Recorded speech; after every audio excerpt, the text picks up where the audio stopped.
How do we go from this to this and this to garden ready?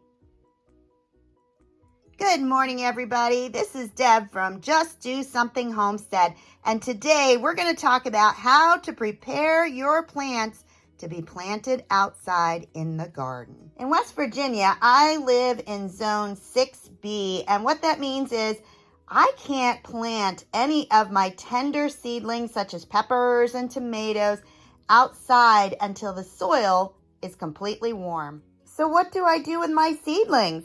They are starting to get big. They're all over my house, but I can't plant them outside. I start by hardening them off.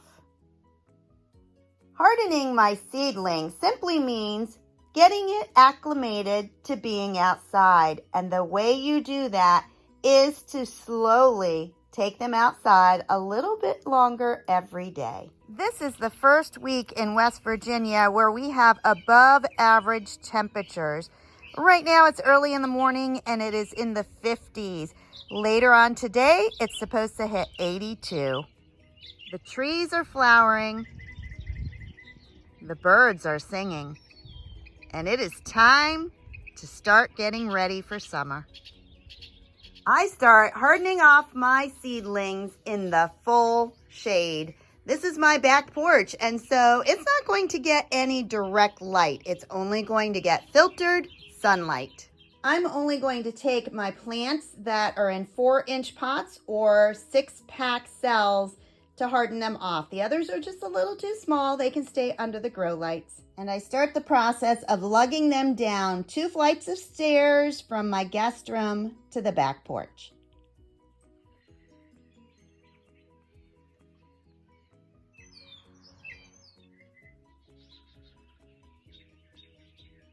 This may look like a lot of vegetables, but the reality is I am way behind on up-potting my seedlings. So I'm going to spend a huge chunk of today doing that. Now, the very next thing I'm going to do is water all these seedlings. They will use more water because they're outside. From this point on, I only water from the tray so that it is being pulled up by the roots. So I am just going to come out and put water on the trays. You don't want to fill the tray with so much water that it won't be absorbed within just a few minutes. Don't drown them. Don't put them in sitting water, but come out and check them. If they feel a little dry, add just a teeniest little bit of water. You will know by looking at your plants what they need. Many times I've been asked where I get these colorful trays. I was a teacher, and so when we had that pandemic, each student had to have their own item. So I purchased them myself, and this is an item that I definitely held on to when I left teaching because they are so awesome to use for gardening.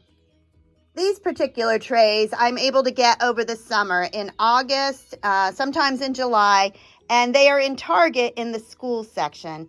I've also gotten trays from IKEA. They are inexpensive, and I have ordered some from Amazon. So basically, wherever I can find trays, I pick them up.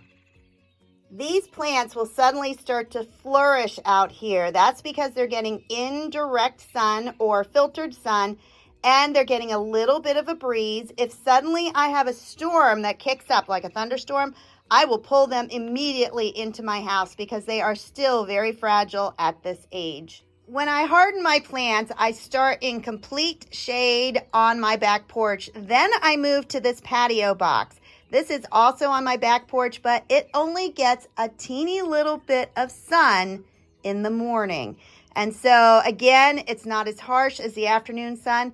From here is when I will move them out into the yard, but I will find a place that is shaded in the afternoon. Finally, the last step is to put them in full sun.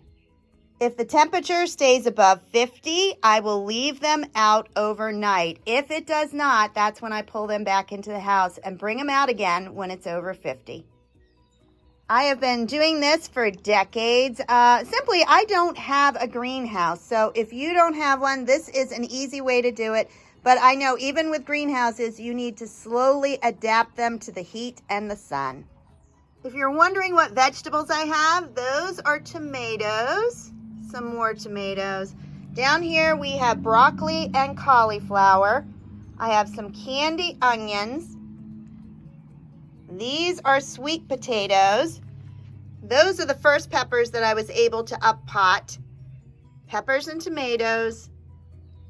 Some more peppers and tomatoes. And I actually have my strawberry plants that I started, the white strawberries. And the last thing is some more tomatoes.